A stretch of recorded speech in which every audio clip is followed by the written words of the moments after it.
It is moving. Yes. And we are live.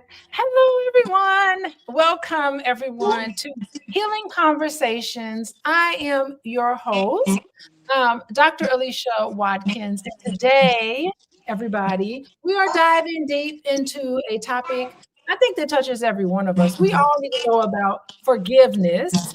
And my guest is someone whose journey is very extraordinary. Her name is Trudi Renee Harper. Yay, Joy. We call her Joy. Yeah. And she is a student of she is a student of life. She's a woman of unshakable faith. She is founder of the, is this right? Truth Relief Healing.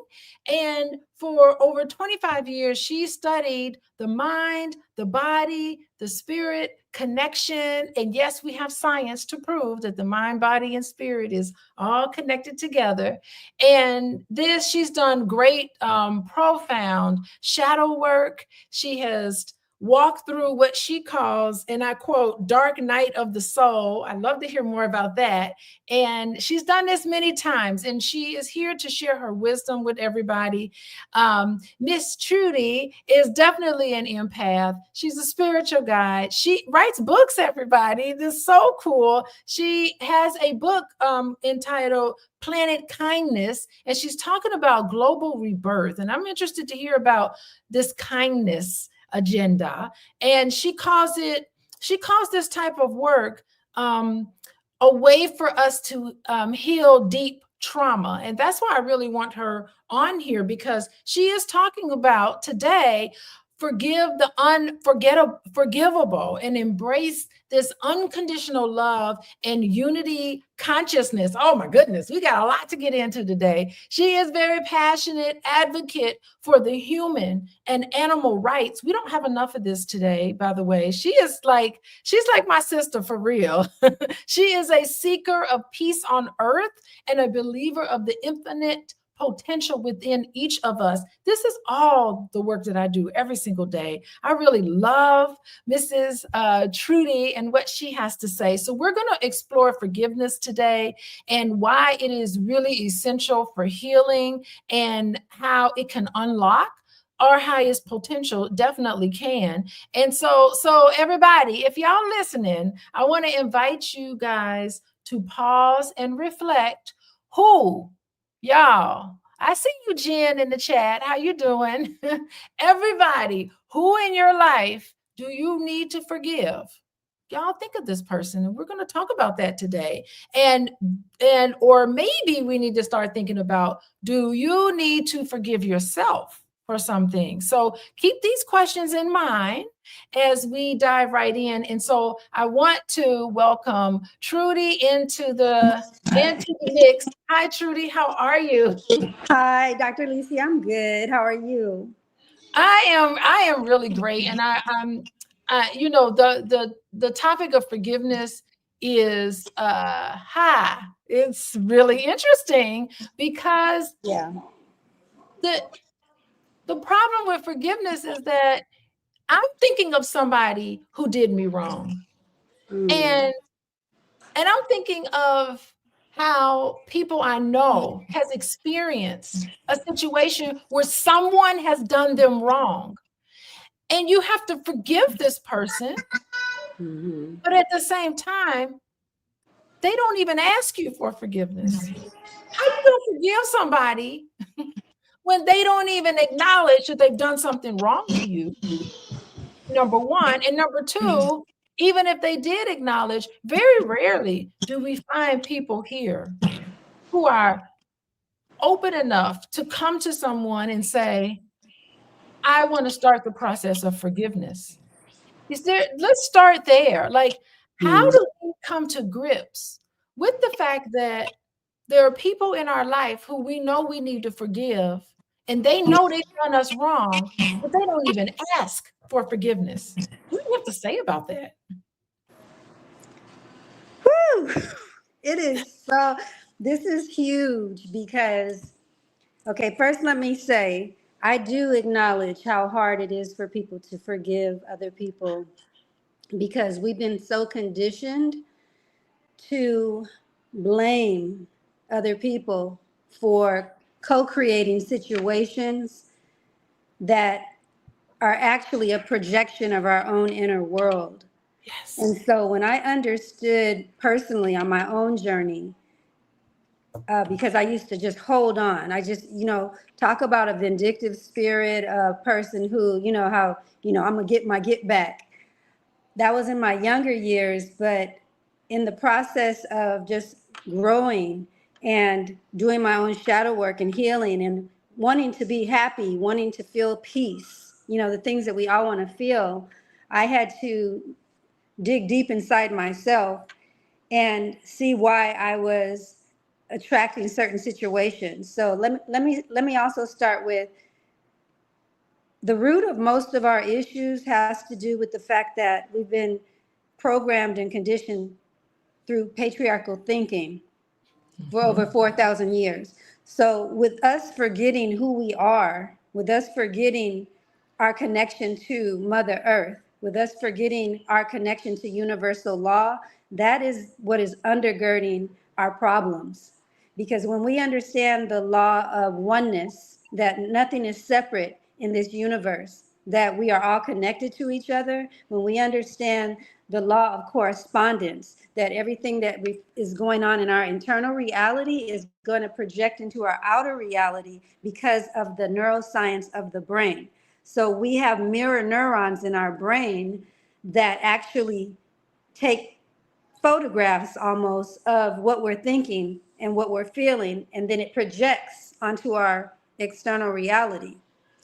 So we don't actually need other people to help us forgive, because what the other people are doing is they're actually a gift and they're presenting ourselves to us, if you're following me. Oh my goodness. Okay, hold on. There's one thing, there's two comments I want to make. First of all, you are saying that every instance where someone has done us wrong, we have to stop and look at how we co-created that situation.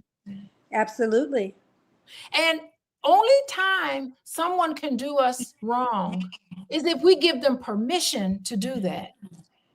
Yes, if we give them permission to do it by what we allow, we don't need boundaries to tell other people what they need to do, because that's control.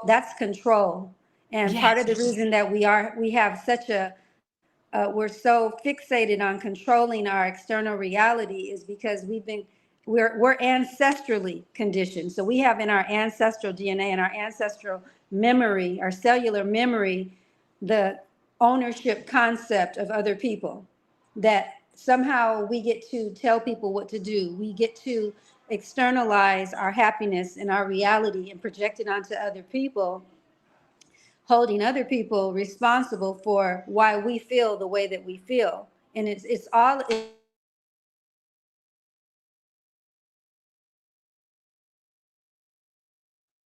Oh, Miss Trudy, I hope she comes back, because she is talking about forgiveness and the fact that we have to look at our part in whatever happens. And so she's back in here. Yes, come on back.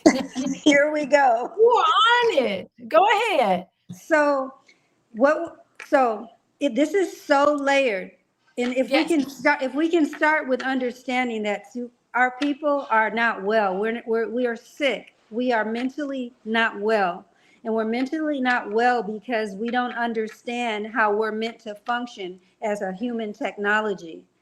We understand what we've been taught through the patriarchal lens. We understand, we have hygiene, we eat, we are productive people, we have jobs and careers, and that we have to make a living in this 3D reality. But there's so many things that are deeper than that. Oh, Miss Judy. Trudy, she is really getting into forgiveness, everybody. And I hope that she comes back, because this is so important. Here she is. Dr. Alicia, Okay, come on. this, Go ahead. This StreamYard, it doesn't do it with Zoom, but I noticed it does it with StreamYard. So with the topic of forgiveness, it's Yes. not just forgiveness. Forgiveness is like the symptom of what is externalized when we don't love ourselves, when we don't understand that we're creating our own reality. So, and when we've lost our connection to our inner child, then we have a lot to forgive. But if you understand the human technology, like I was saying, if you understand the ego, if you understand the subconscious, if you understand the animal, the primal nature of us, we wouldn't have a lot to forgive if we weren't so separated from our inner child. That's why in the Bible it says we can't inherit the kingdom of heaven unless Yes. we turn as children. And it doesn't mean childishness. It means the state of being a child. Child. The heart is wide open. When the heart is wide open and we're living with heart-mind coherence, so we need our ego and our mind, but we don't need to live in the mind, because when we live in the mind, then we are in a state of control and in a state of victim consciousness. Children don't operate like that. They can They have a don't. problem. No, the little children, they can get slapped in the face by another child, and then a few minutes later, after they just cry and they soothe themselves, then they're back in Moved the hard on. space. Can you hear me? Yeah, I can hear you. They're living in the moment and they're In the creative. moment. In the moment. Yeah. I mean, I think another profound thing that you just talked about with forgiveness is the fact that it's a gift. The Yes. fact is, you feel you've co-created an experience where you feel like Yes. anything outside of you, if that's even possible, can do something wrong to you. But what you said, what I heard you say was that it's really a gift because it's an opportunity for you to stop in your tracks. Yes. And not everything that happens to you will stop you in your tracks. When something stops you in your tracks, that's a signal that, oh, this is a gift. And I need to now pay attention to, it could be, what inner child wound do I now need to now pay attention to? Because this doesn't affect everybody, but it's hitting me close to home. And so now I need to stop and think about what's coming up for me. Yes. So Yes. that entire process is a gift. So somebody does you wrong and it hurts you deeply. You need to Yes. look at that person and say, thank you very much. You've now given me an opportunity to go Yes. deeper and to try to figure out what about this situation hurts Yes. so much, and that I am allowing, I'm co-creating this experience. Yes. That's it. That's it. Oh, See, and this isn't based in this concept is based in law. This is universal law, so it's immutable. So yes. when we understand these 12 universal laws, this is where we operate from, to be connected, mind, body, and spirit. It's not just, taking a self-love bath and Yes. eating nutritious food. It goes deeper into the science and the technology of how we're meant to function. And when we understand how we're meant to function, then our life is simple. Our journeys are long. Some of us have been raised in the church.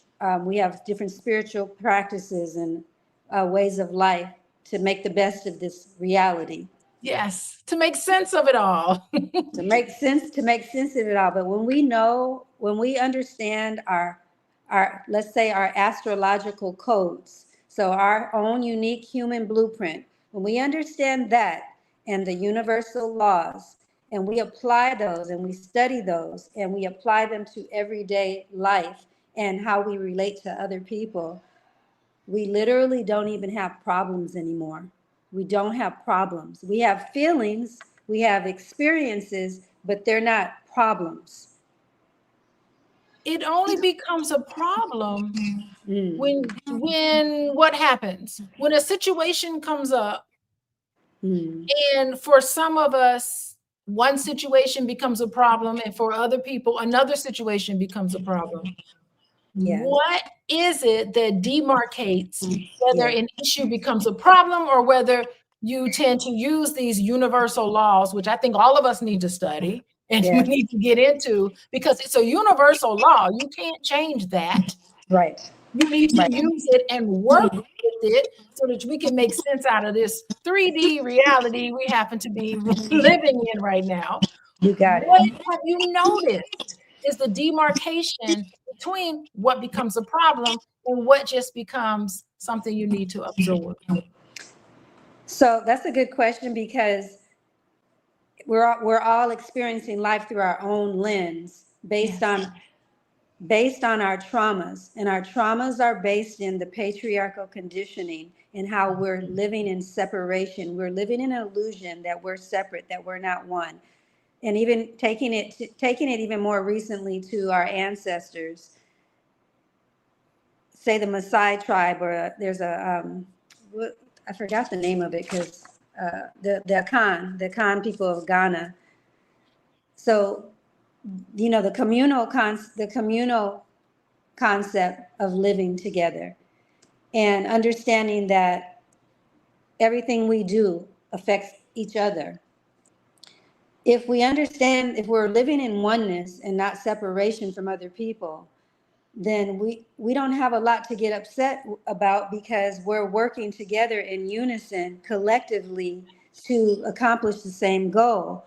So our people are scattered here in the Americas. We're scattered, and we're separate from the motherland. We're separate from each other, and we're separate from the way that the universe operates. We're separate from how our human body works. And so, because of the trauma wounds, say one person has a trauma wound, to answer your question more specifically, if one person has a trauma wound of scarcity, where they grew up in a home where there was a lack of love, a lack of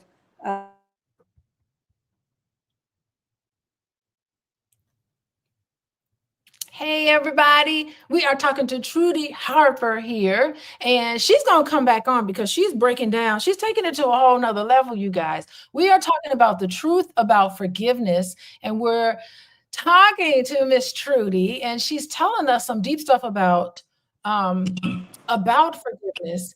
And you were talking about, for instance, if you have a trauma wound of scarcity, not having enough money, not having enough love, not having enough attention. Yes. That's a trauma wound, definitely. Of How does that scarcity transform into what can be a problem? Yeah. So, for example, if there's a person who has a trauma wound of scarcity, and they're living, so there's a couple. One person grew up with lack, and now they overbuy. They overbuy, they overspend. And you know what else they do? They can either overspend or overbuy because they're trying to compensate for this sense of scarcity. Or they may sometimes do the opposite. They may be very frugal. Okay, go ahead, Miss Trudi. Okay, I was please. finishing your sentence, I think. Please, StreamYard, keep me on. So say that there's one spouse grew up poor. Another person the other spouse is a minimalist. They can't think, they can't function when there's stuff all over the place. And instead of thinking about what I need, what I want, look at the other person who's obviously, like, if they got 5 boxes of cereal up on top of the refrigerator, 10 bars of soap, and everything's just being hoarded in the house. Look and see what is happening with that person. Having more compassion, like what's Yes. While Trudi comes back on here, she's bringing up a really good point, everybody. She's talking about, instead of looking at somebody and the way they operate and how it's different from how you operate, instead of stigmatizing that person for their difference, Look at that person with compassion. Go Yes. ahead. I'm just summarizing what you're saying while you pop back on here. Girl. So it's about us understanding, taking a pause, take a breath, Mhm. do our self-care so that we're not so reactive when we run into a conflict with another person. We obviously are seeking to be happy and to live in peace and harmony. That's, basically what we're doing here. But just No, this makes really good sense because there's so many people who have this scarcity trauma Mhm. issue, and they could have enough money in the bank to pay all their bills. But why? They walk around thinking, am I going to have enough money? Am I going to have enough money? Well, even though in their banking account, they have an abundance in their Yeah, banking account, they just can't see it because they're so stuck in this trauma wound of scarcity that, oh my goodness, no matter how much money I make, will I yeah, run out? Am I yes, going to be left high and dry? yeah, Asking these questions that's placed years ago, but it's not your current reality. And it's making that shift from one way of thinking, that shift to another way of thinking, to an idea of abundance instead of coming from a place where there's scarcity. yes. And on a practical level, how to bridge that divide between the two, Mm-hmm. we need to deprogram and rewire our brains. So a lot of what we're suffering from is because we have these psychological imprints in our brain. So we need to do more deprogramming and reprogramming. And it's not even complex. We just have to be willing to sacrifice and take time to unpack these things. And so when we look at what we do with our time, and when we look in terms of the actual logistics of what do we need to actually heal. If people are living in scarcity, and they have real scarcity where they have to work, so many days, so many hours to make a living and pay their rent. It might be hard for people like that to actually take the time they need to heal. But let me use myself as an example. I I thought I was one person until this dark night of the soul that I told you about. Yes. So in the reality I was living in, when I thought I was all that, I was in a constant, I've been married 3 times, 10 years each. And yes, I had a lot together externally. Yes, I was a kind person. But the hell that my husband's had to go through living with me as a perfectionist, I'm not now, because I had to literally die to my ego and rebirth. But when we need to heal, it takes time. And it doesn't have to take a long time, but it takes sacrifice also. So let me say, my last husband, my dearly beloved, who passed away Oh. right before my dark night of the soul. Dark nights of the soul are ego deaths, where we are confronted with our subconscious patterns, and we go into a deep, deep state of, it's not even depression. It's like where you literally are dying. You're Mm-hmm. dying spiritually. Mm-hmm. He noticed, because he was 25 years my senior. He noticed that I had a problem, but because I was a perfectionist, I had it going on. I just felt like I was just basically, I almost tapped into walking on water. And he looked at me one day and he said, he said, baby, he said, I think you have delusions of grandeur. And I thought, delusions of. Oh my gosh, delusions of grandeur. This is great. Trudy is going to be back to share her story. Everybody, we are talking about the truth about forgiveness. And before Trudy comes back on here, I just want to say hello to everybody. And I want to tell everybody that I'm happy that you're here with us. I want to let everybody know that if you want to stay connected with me and get information from me about when I go live and lots of free information from me, you can text the word love, LOVE, to 87948. You get information when I go live. Also, you get invited to my healing book club that meets every Sunday night. So I want to tell you about that. Secondly, I just want to say this is my website, coachingwithdralicia.com. You can definitely reach out to me. I see y'all reaching out to me. Y'all can reach out to me. We can set up a consultation. I can work with you more on one-on-one basis. And of course, follow me on the gram, Instagram, TikTok, and definitely YouTube at Coaching with Dr. Alicia. And so now Trudi, oh Lord, Trudi was coming on here and she was sharing her story about, hopefully she'll make it back on. This is what happened. This is our second time having Trudi here. And so I would love to see her come back. Let me see if I can text her. Here she is. She's come back and she is so gracious to share her story, her own story about how she has, in her dark nights of the soul, she's talking about when forgiveness became a way for her to heal. And she was mentioning about her third husband, third time's the charm sometimes. Right. Tell us, and I'm real sorry, condolences to the passing of your husband, but he was making a profound statement about you. So finish your story, Miss Trudi. So when I had the dark night of the soul, the first thing I had to do, because, well, it was my first time living by myself. You know, I went from living at home to being a wife and mother. And so I'd never lived alone. So being alone and being in quiet, eating dinner alone, I had all these feelings.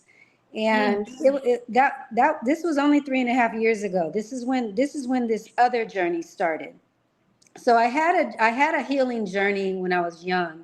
You know, we can heal habits. Those might be easier to do through behavioral modification and, you know, therapy, talk therapy.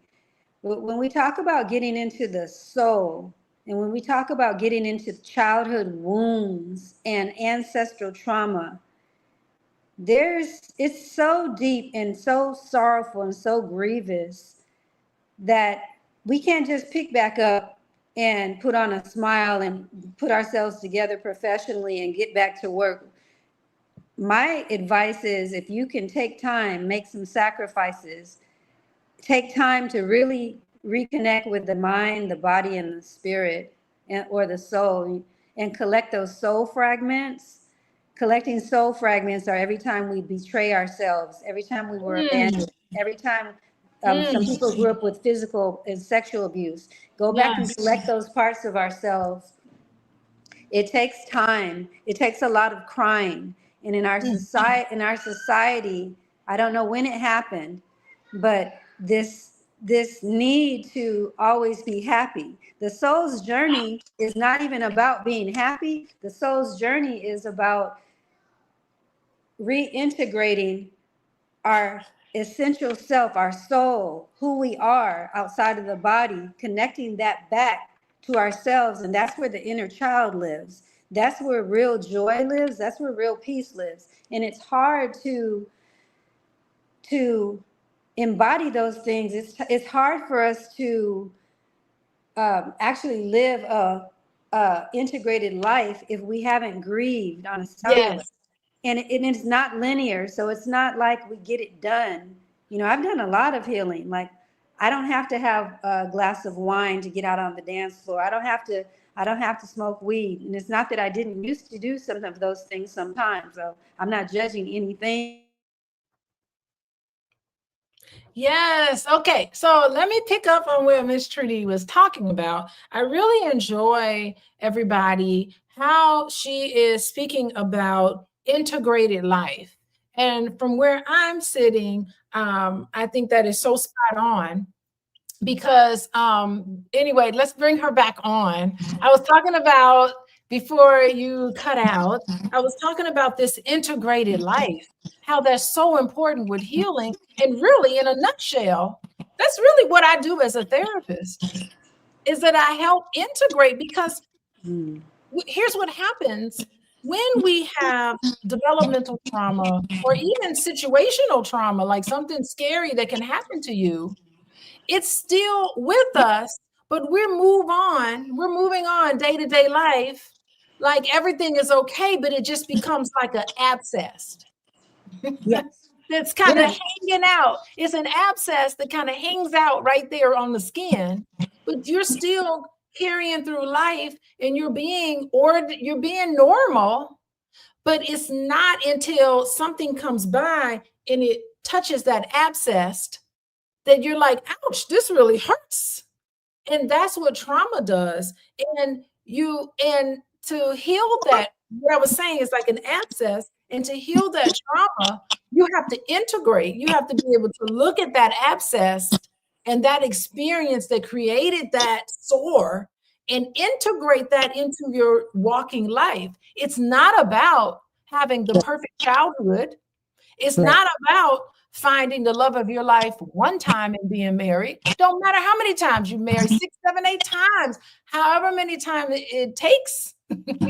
I don't want to put any judgment on how many times people have been married or whether they get married at all. It's all okay as long as you can look at that and integrate all of your experiences, the happy experiences, the painful experiences. All of these things need to be integrated into who and what you are. And that's what makes us as individuals very, very special and unique.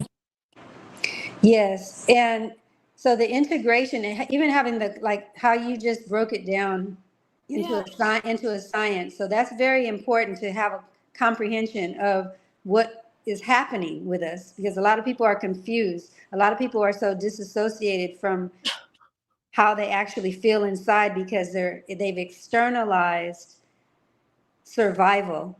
Yes. I've got to get up and go to work and take care of these kids. I've got to pay my rent. So just fundamentally, a lot of people are in survival mode. And personally, because before I get cut off again, Dr. Okay. Alicia, I want to say, because I have so much to talk about when it comes to healing, because let me just say, having a father who was a child psychologist and witnessing him rape people when I was a child. Can you imagine? So I have a lot of things to share in how I didn't even have to forgive him, because God has gifted me with the ability to forgive. But what I had to heal was my nervous system. Yes. I'm highly sensitive, and I'm also just a lover of people. So I didn't have to actually forgive, but I had to heal.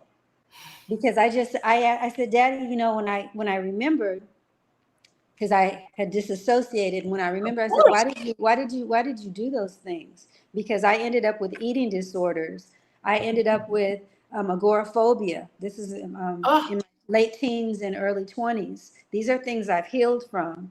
But healing, we have so much to heal from. We don't even realize when we shut down and we get quiet. Like a lot of people don't want to be quiet. They want the TV and the radio on. They don't want to be quiet. They don't want to be still. They've got to accomplish. They've got to meet this deadline, this goal.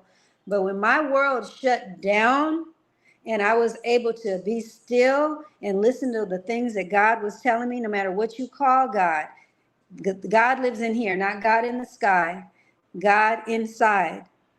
Yes. God will talk to us. That's why it says, be still and know that I am God. Mm-hmm. Yes, this is so great. Hey, everybody. I see Trudy's going to come back. We know she's coming back on.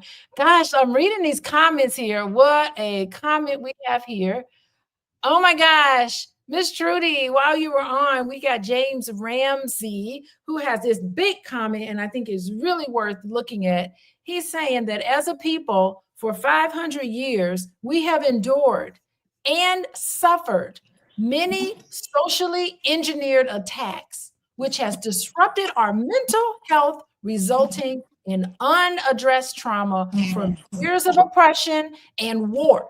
Let me tell you, I absolutely agree with this one. Yes. As a people, we are not the catalyst which has brought the loom of destruction, but has been protected as destruction by Yes. form of the many reactions we have Yes. experienced and the effects perpetuated through the media. And he misspelled media, but that's all Yes. right because I know Woo! exactly what he's talking about. Oh my James, God. baby, Rudy, James. My come son's on, name is James. James. My son's name is James. James, talk about it. That's what I was saying. The main problem is for over 4,000 years, we have this conditioning. And the conditioning is at the root, our lack of understanding how we're disconnected from the motherland, we're disconnected from the universal law, and we're disconnected from the star system. That's what my book is on, the next book that I'm launching next week. That's what I wanted to talk to you. Woo! Yes, this is what it is. This is what it is on, because we've got to go back to the fundamentals. How did we begin to become possessive of other people? Like, how we think, where did the concept come that we want to own our partner, where we want to control our children? It's the concept of ownership that was introduced into us psychologically. Yes. And it lives in our DNA.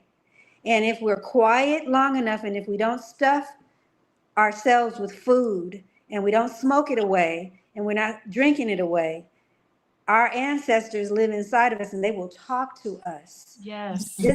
We are the sentient beings, and our cells, each cell has a brain of its own. Our brain, our body will talk to us like a plant will talk to us. Let me tell you this.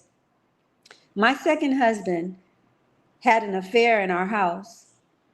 And do you know how I knew he had an affair? My spider plant that goes in every direction. When I got home, I went and walked into the living room, and the spider plant was every point, every tip of every leaf was touching in the center, up like a bun, like a woman with a bun in her hair. Mm. And I saw that plant, and I knew who because the person had been in the house the day before. And I knew exactly what happened. And I can go all over the place with this, but thank God he was an honest man.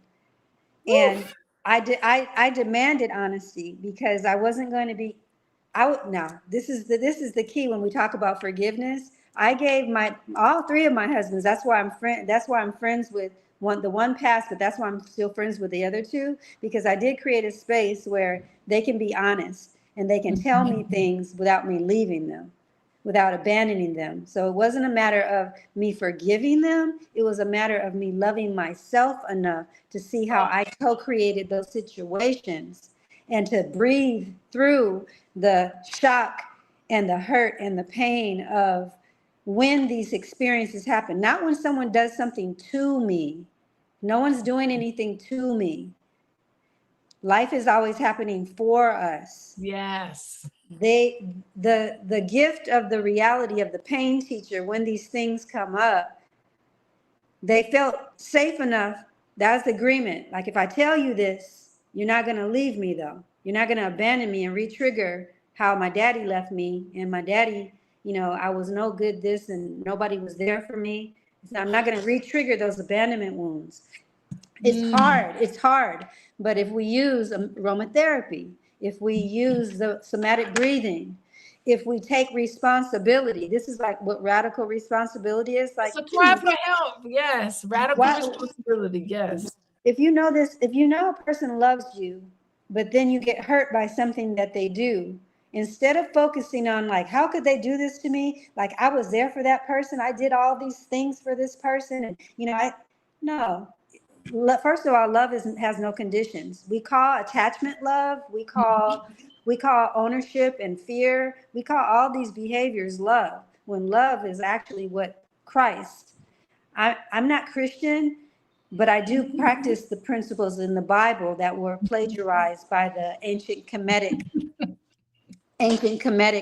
principles. There were not 10 commandments. There were 42. There wasn't a Jesus. There's no J in the Hebrew. It was Haru. was the name of the original Immaculate Conception story. So it was Aset, not Mary. It was Asar, not Joseph. So I do practice these things. And Christianity is a gateway into us remembering who we are, but it doesn't stop there, because that's what we've been born into, a lot of us. But this, I mean, you know, I'm gonna pause for a little bit, because there's so much, and I'm writing a bunch of stuff down, but I really, really love when you talk about how our ancestors speak to us. And one thing that I've come to find out is that the more you start to listen, the louder they get. And it's almost like you're carrying on and you're listening and you're paying attention, and it's a hunch and it's an urge. And then you get into the habit. You're like, wait a minute, and you know it's something extra, because it's not your normal way of thinking. It's something outside of how you actually would think. You're like, wait, there must be something to it. Let me try this. And then once you try it, there you go. It says, oh, she's listening now. We're going to continue working with her, and we're going to continue trying with her. And we've lost Trudi again, but I know she's coming back on. And I just want to say, welcome everybody. I see all y'all coming in here. How you doing? Oh, Lord, we got another comment. Let's see if Trudi can deal with this comment. Chris Reed, ain't he a cutie little cutie over there on YouTube? He said, don't take this too serious, ladies. If a woman wants to be equal like a man, please raise up the toilet seat when done. Look at that. Look at it, Chris. I think you got a good point there. Yeah, he does. Maybe we should be putting the toilet seat up for you guys. Maybe we can do half a year. One half of the year is toilet seat down, and the other half of the year is toilet seat up. It's time to break the mold. That is, Chris, thank you for saying that. That's so important. Do you see how petty we can get? Is it really about like the toilet seat up, the toilet seat down? Like that's the thing. It's not our way. Yeah. We all have our own way of doing it. It doesn't make one person's way wrong or the other person's way right. Yeah. I totally agree. I totally agree. Poor Chris. Chris, what you been experiencing? Yeah, Chris is like, but you know what? For a man to make that statement, what does that tell us that he has experienced in his life? I mean, we don't know, Chris. We're just extrapolating. But for him to be able to view the world in that way, because he's probably responding to patriarchy. It sounds like it reminded me of my household. Yeah. My husband's. I went back and I sent them letters, the other two who are still living, and I apologize profusely for the many little hell of perfectionism they had to live in the house with me, because the toilet seat was actually a thing, because I had my systems and I had the way that this is the best way because this is the most clean way and this is the way that functions, but that's not their way. Trudi, you ain't heard a thing. Listen, I got a thing where the toilet paper has to be over. I can't, if I go into a place and if my husband puts the toilet paper under where it rolls under, I gotta say, oh, what's wrong with you? You're supposed to do it this way. But it's true. And then you stop and think about it. You're like, this is stupid. Why? It does make sense though, the way you're saying, like that to me, that's logical. My mom even puts a little triangle point at the toilet paper. But it makes sense. But like my son, for example, he said, Mom, I relax by flowing. And I relax as the mom by putting everything back where it goes. He's an artist and he thinks a different way. So I don't get bent out of shape and make him feel like, I give him space, I give him time. When we live with people, we have to coexist. Yes. And so sometimes like he's gonna put it back because it makes more sense to put things back where they go. But if he's not going to do it as fast as I want it done, then I do it. I do it. Then, don't always complain about what the other person is doing.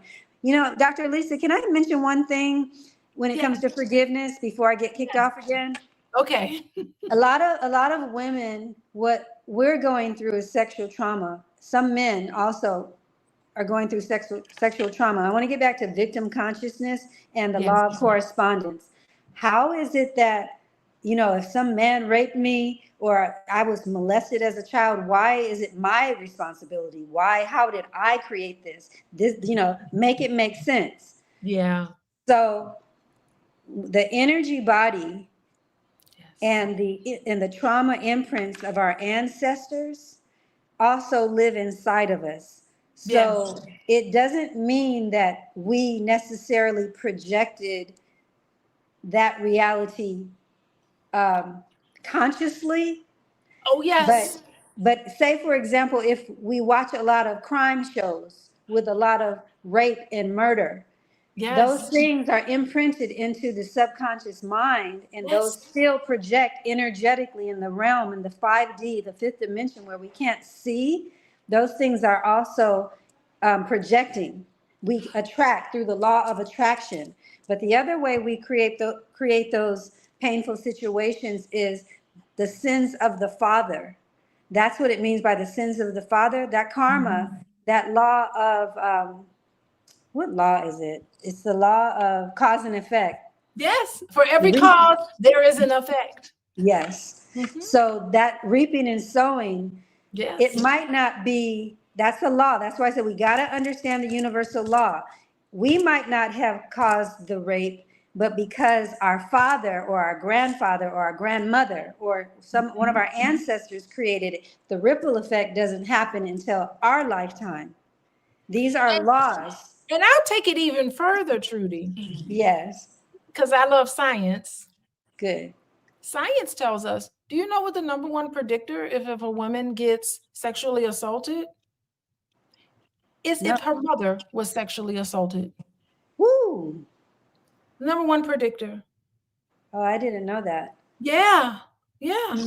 If her mother was sexually assaulted, there has to be something energetically. And theorists and therapists like myself say, oh, there must be something about a danger sense. There must be something about a person's ability to be able to foresee this sort of danger. But I do think, Trudi, that this is science really showing that it could be an energetic piece here.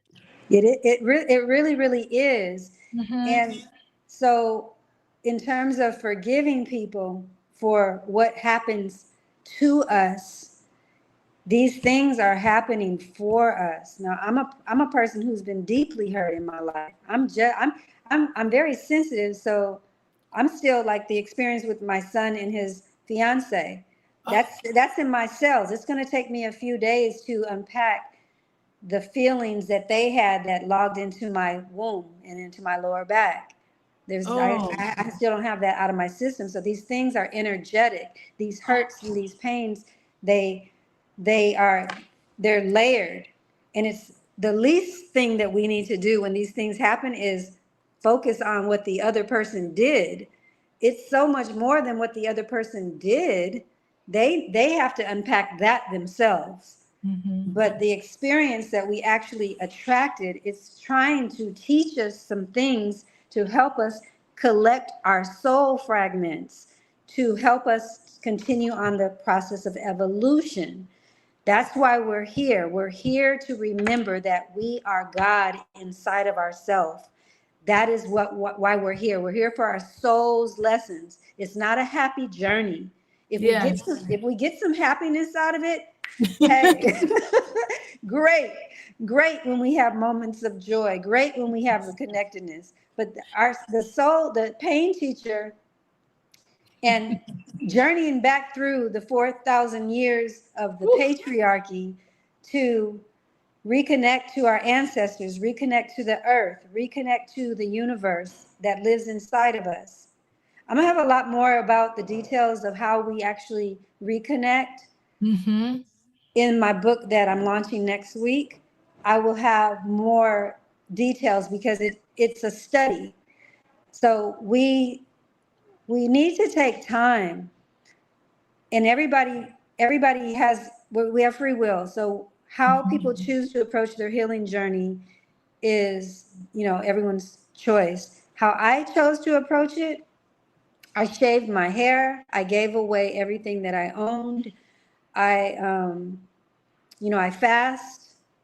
I eat organic, and I eat once a day so that I can really deeply connect and not be so busy. I sacrifice money. That's a big one for us. I sacrificed money. I had to release my identity that I had tied to my accomplishments and the way that my home, who I was professionally. I had to disconnect from these things because these things had a hold on me, that I was too focused on my beauty. I found a lot of identity as a Black woman having long hair. Like, my hair was really pretty, and I still miss my hair, and I still don't feel as beautiful as I did when I had hair, because hair is pretty. Like, there's nothing wrong with having beautiful hair, but I'm saying my personal journey, because I was so attached to my beauty, Mm-hmm.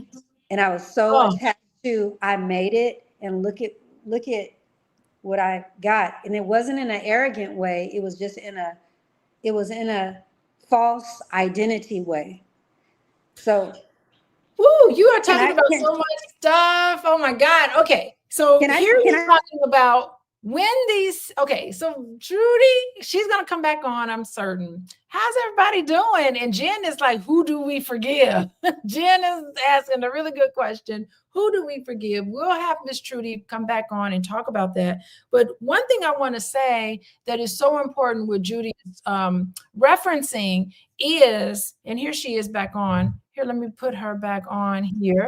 Okay. So yeah, so I want to just stop and say, all of the experiences where you feel like someone has done you wrong, you're talking about instances where maybe your body has been violated in a way. Now, it is a lesson for you to learn in that experience. However, in the moment, we're not victim blaming. I just want to get that clear. Yes. In the moment, we are going to soothe the wounds. We are going to give compassion and empathy. I just want to put that caveat in there. And you are going to go through what we talked about, how to integrate that experience into who and what you are, how you felt, healing from that one experience. But the last step in healing is, what lesson can I now learn from this experience? Maybe at the beginning, when the wounds are fresh, you're not at the point where you can have that objectivity and be able to say, what lesson do I learn from this really traumatic experience? Not in the moment. There's a process and a stage that you go through when you have an experience that was very scary.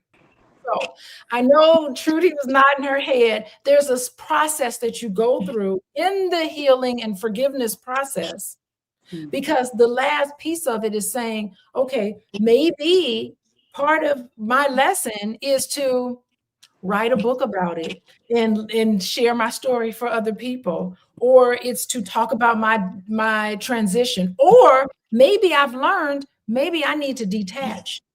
Maybe I need to detach from my hair. Maybe I need to detach from greed. Maybe I need to detach from the materialistic things that's keeping me bound by all of these things that don't matter anyway. And maybe I need to come to the conclusion that time is an illusion and we live in an illusion, and I don't need to forgive you because it never really happened. It was just an illusion in and of itself, if we're ready to go to that level. Did you ask me a question? I did. The audience asked a question. Jen was saying, now, who do we forgive? She has a great question. Okay. So forgiveness is a concept. We don't actually have to forgive anybody. We have to love ourselves We have to understand how we co-created the situation. Forgiving people is, to me, forgiving people is part of victim consciousness. We have to forgive people when we feel like someone is wrong and we are right. And I don't believe in victim consciousness.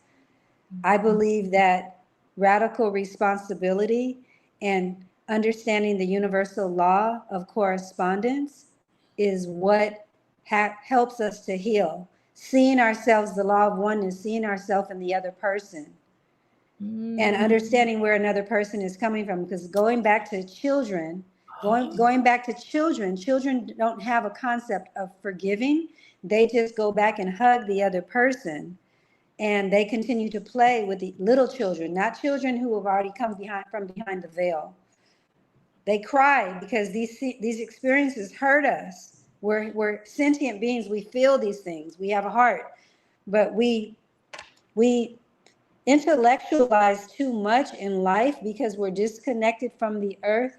We're disconnected from our soul. We're disconnected from our heart.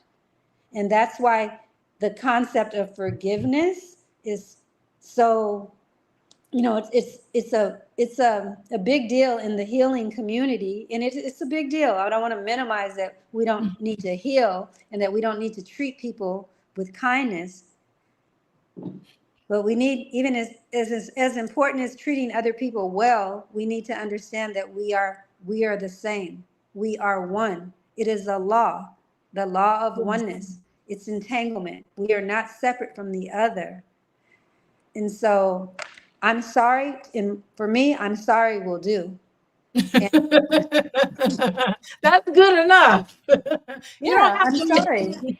Yeah, that will do for you. Well, Chris has a really good statement. Chris is saying, can you really heal after being hurt? And how can someone say they're reborn a virgin? Now, I don't know anybody. I don't know. I guess virgin could be okay. I'm gonna tackle the last part about reborn a virgin because, and then Trudy, I'll let you go through the first part of that. Reborn a virgin to me means whenever you do something new, you are a virgin to that experience because it's new to you. And that's when I see the word virgin in the Bible, that's all I'd say. Oh, virgin, this means you're doing something that you've never done before.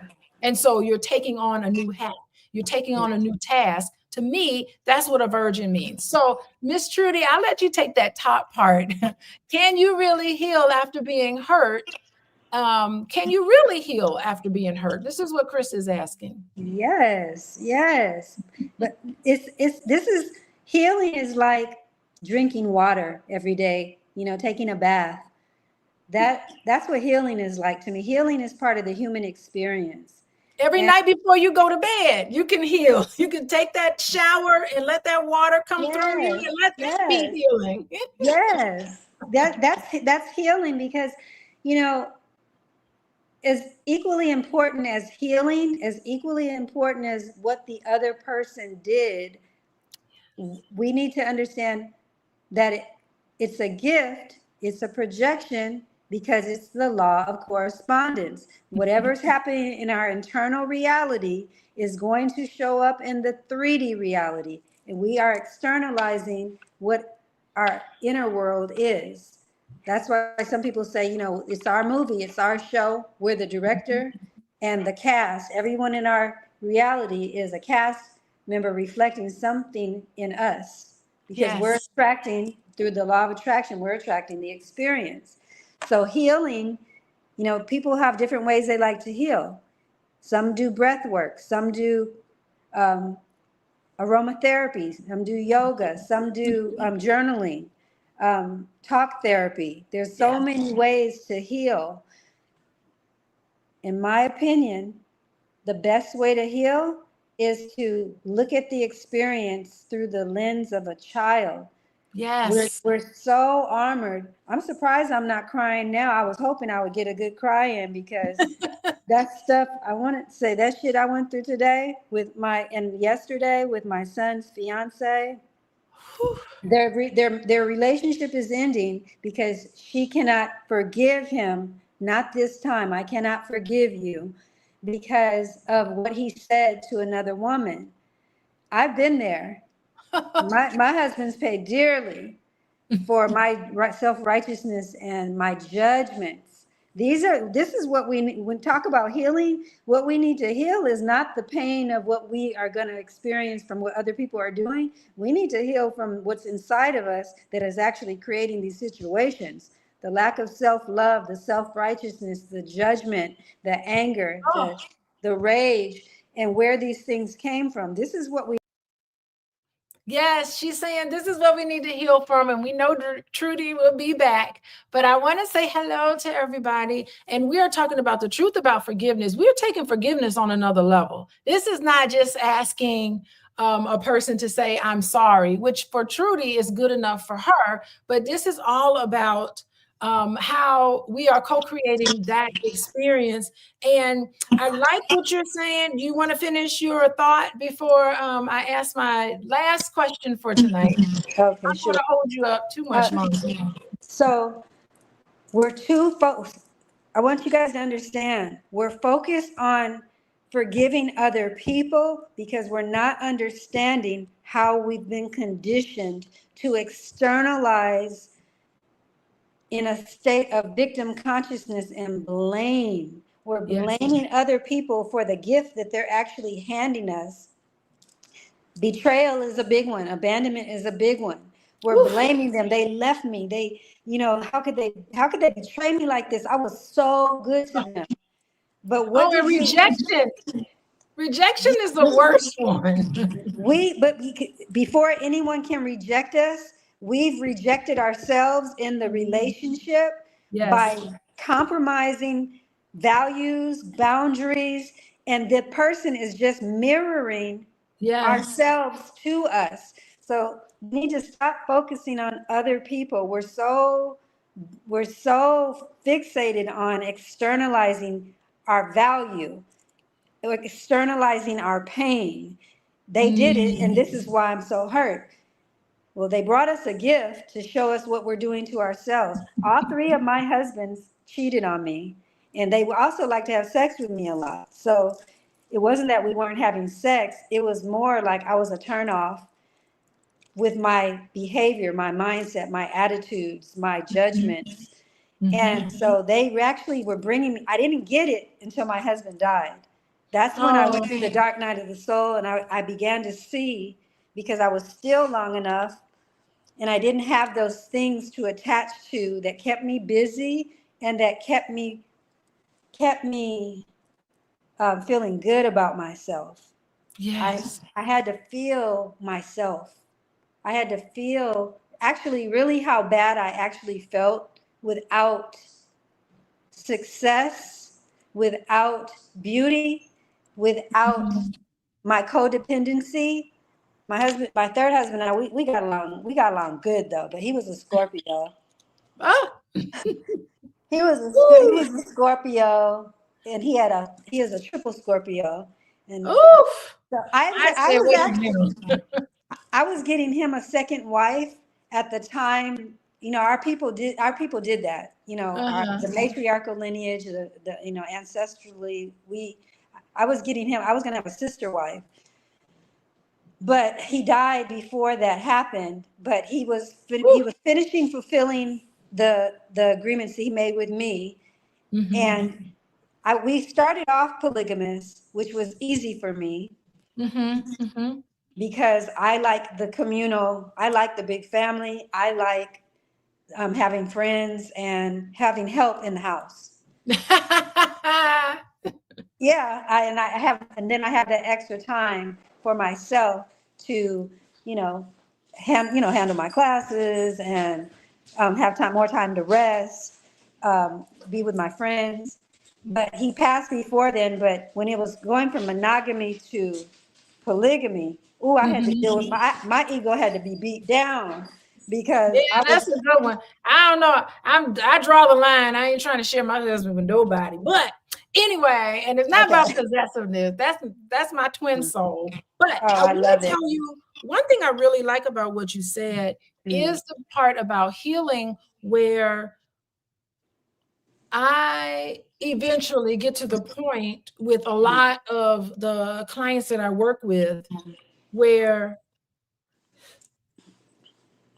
the forgiveness piece can translate into you are the hero, and the hero of your own story.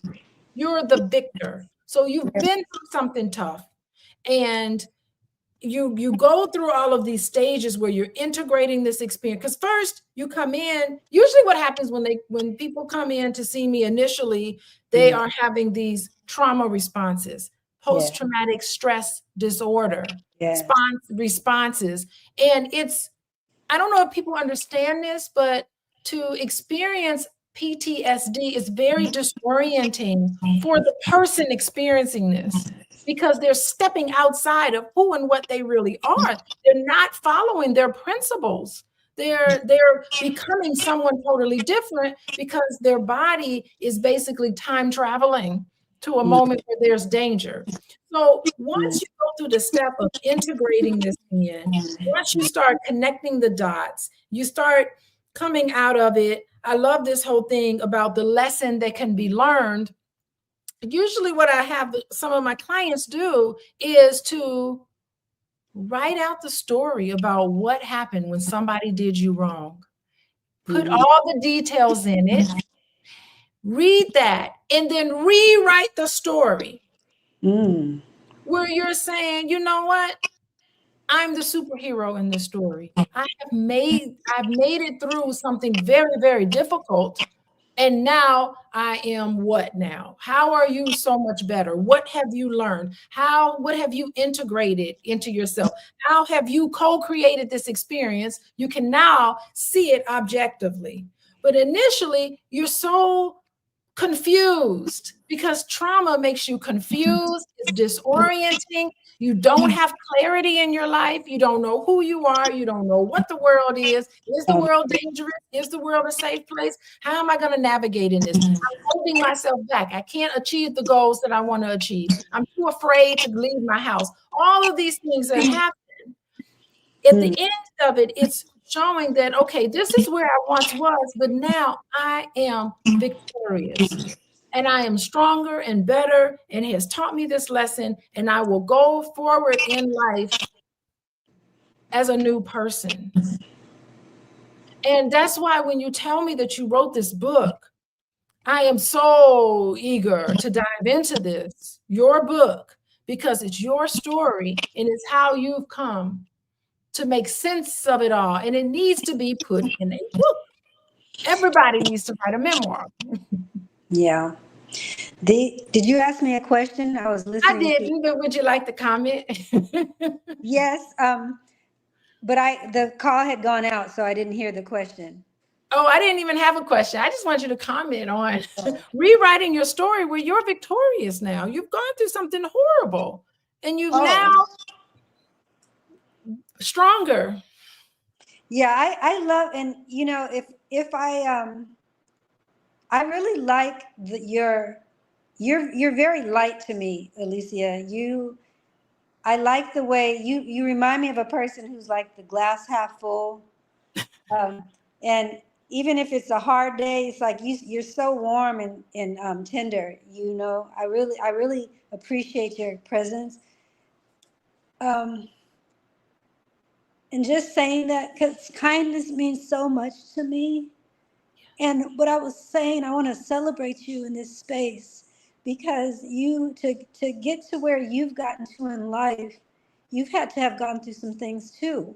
And you're just so sweet. And it matters that we as women, like I'm very sweet too. And it matters that we can't be afraid to be vulnerable, because we miss out on actually feeling real happiness and feeling like not being numb, like not being numb, if we can feel from the heart. And so I really thank God that you exist. Thank God that you are a therapist. And rewriting the story, when you said rewriting the story, you're like, hey, you know, you're just so like, I can imagine who you touch like the people who get the honor and the privilege of being in your life, you know, I can imagine the specialness that it is, because everyone doesn't want to rewrite their story. Everybody doesn't want to let people off the hook, because it is feeling hurt and angry can feel empowering. Yes.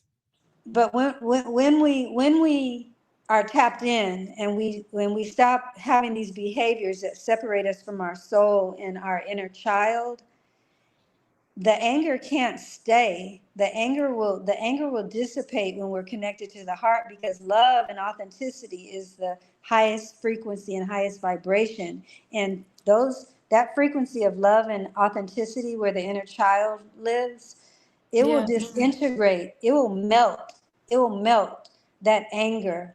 Yes. Yeah, and that's why I got choked up, because I was just thinking about when you're in a space, in a vortex of real love and real unity, like, it's the most beautiful thing.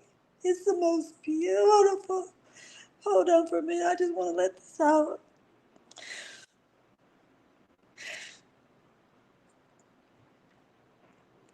Like, I'm so free. Yeah. I love myself. I love my life, because I've gotten past all those fears. The fear of being seen, the fear of, not being good enough. That shit is painful. That Mhm. shit, it's such a weight. It's so heavy, and it's so like, it makes people not even have a passion to live. So I feel so hurt for our people. That's what my book that I'm launching next week is on post-traumatic slave syndrome. We Yes. we have to love. We have to love people. We have to love. It's slavery that Yes. caused these behaviors and these patterns that we have, where we hurt each other, where our boys and these gangs are killing each other. This is from slavery. And it's not even to blame the slave master, it's to Yes. take back our identity. It's to take back our sovereignty. It's to take back the knowledge and the wisdom of our ancestors, Yes. where we are so powerful that we don't have to worry about forgiveness, because we're working as a collective and a communal people, Yes. and we're tapped into our soul, in our inner child. Our inner child, do you know how important it is? We've got to be able to be vulnerable, because Hmm. if we're not vulnerable, like what meaning does life really have? Like, it's like a ick. Like, Yes. it's And like, when you can, and honestly, when you can let all of that go, thank you for sharing, Trudy. you're When welcome. you can let all of that go, that really is stepping into forgiveness. And forgiveness really is all about being free, Girl. not being held down. Right. And honestly, when you talk about healing, it really is every single one of us. We have the power to heal within us. And really, all I do as a therapist is try to draw that out of people, and sometimes in a session, that here's how I know that Yeah. we have the power to heal within us. Yes. Can you believe that there was one time I had this session early on when I started becoming a therapist? I Hmm. sat for 50 minutes and I did not say a word with the client. And they talked and talked and talked. And all I did was sit there and go, uh-huh, uh-huh. Mm. Oh, okay. Tell me more about that. Okay. So I'm curious. Say more about that. And that's all I did for 50 minutes. Would you believe, Miss Trudy, that Mm. by at the end of that 50 minutes, they were like, boy, Dr. Alicia, thank you so much. You have helped me so much. Boy, I feel so much better now. And I'm sitting there like, I didn't even say anything. barely said 2 words. It's your spirit. Yeah, it was just me sitting there listening, like I was intensely listening, taking notes and listening, not saying a word, not giving advice. I didn't even give advice. You know All I did why? was listen, and after 50 minutes, they didn't figure it all out on their own. Do you remember I was talking about the free? Hi. Remember I was telling you about the vibrational frequency of authenticity and love. Those are the highest frequencies. Excuse me. So I'm I'm on Lenny. Hi, I'm on a Zoom call. Oh, I'm so sorry. That's okay. Okay. Okay, thank you so much. You didn't need to say anything because you feel so safe and you feel so light and so full of love and authenticity. And that's what I'm saying, that if we can unpack our stuff, the poisons and the ancestral trauma and the toxicity, and we can peel that stuff off, that's our work, even more than focusing on what the other person did and looping in our mind about they did this and they did that. We've got to get control of this through deprogramming and reprogramming, rewiring our brains so that we control the mind and that it's not just this racing thought stream of negative energy and what I don't like and what I don't want and what they did. Yes. But you said that when you didn't say a word, and I can imagine because people do that with me also. They will just talk and talk and talk and talk, and I realize, it's not my purpose so much to my purpose in relationships is not so much to get as it is to give. Yeah. Oh, yeah. Yeah, give to myself, love myself. And you know how it's more, I don't like to use the word bless, but just say bliss. It's more blissed Yeah. to give than to receive. Oh my gosh. Yes, it is.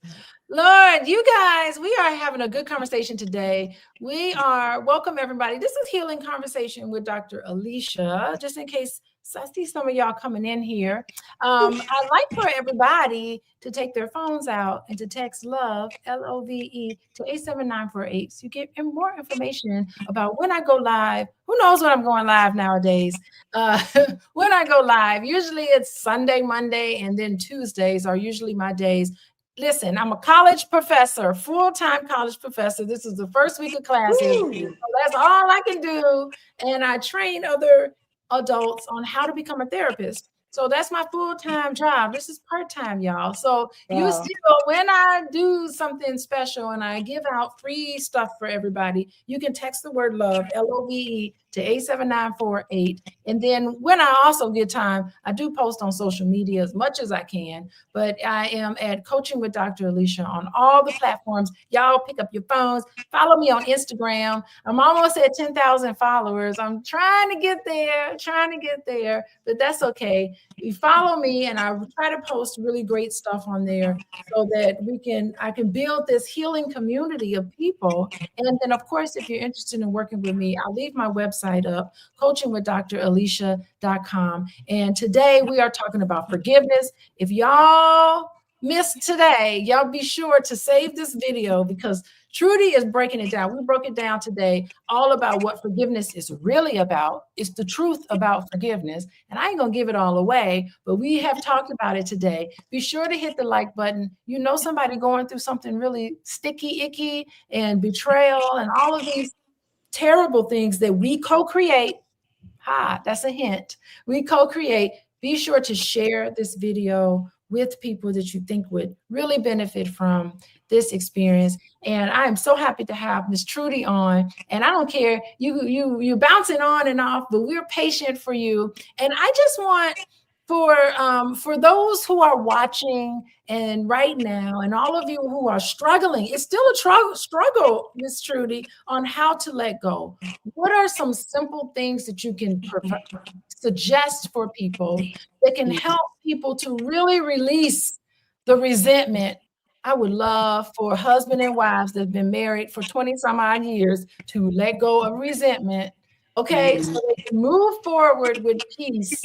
What are some parting words for you to say to everybody today, Miss Trudi? Thank you. Thank you for that question. So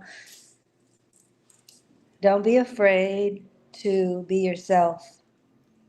Don't be afraid to let people see how you really feel. Don't worry. Don't worry. Be more concerned about your relationship to yourself and your relationship to God, and trust divine order. Trust divine timing, because whatever is for us is for us.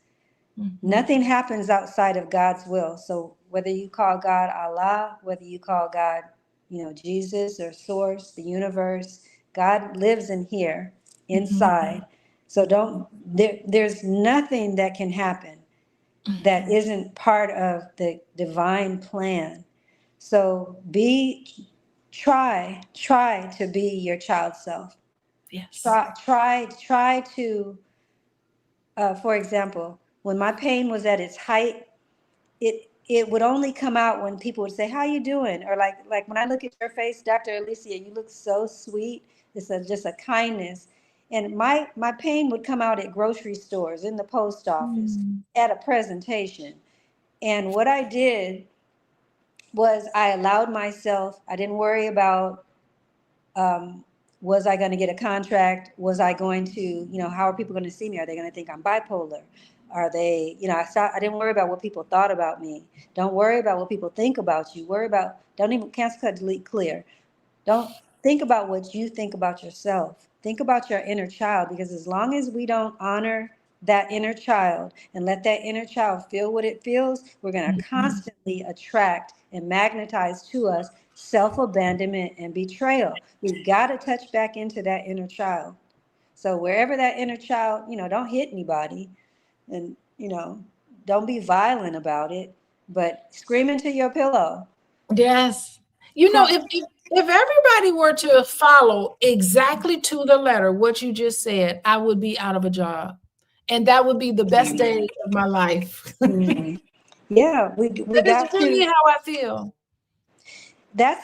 Isn't that the goal though? Isn't that the Yes. goal to, like, we don't even need a job. Like, let's see how we can tap back in so deeply to the Yes. universal flow of life and our ancestral communal way of living, Yes. where we grow our own food.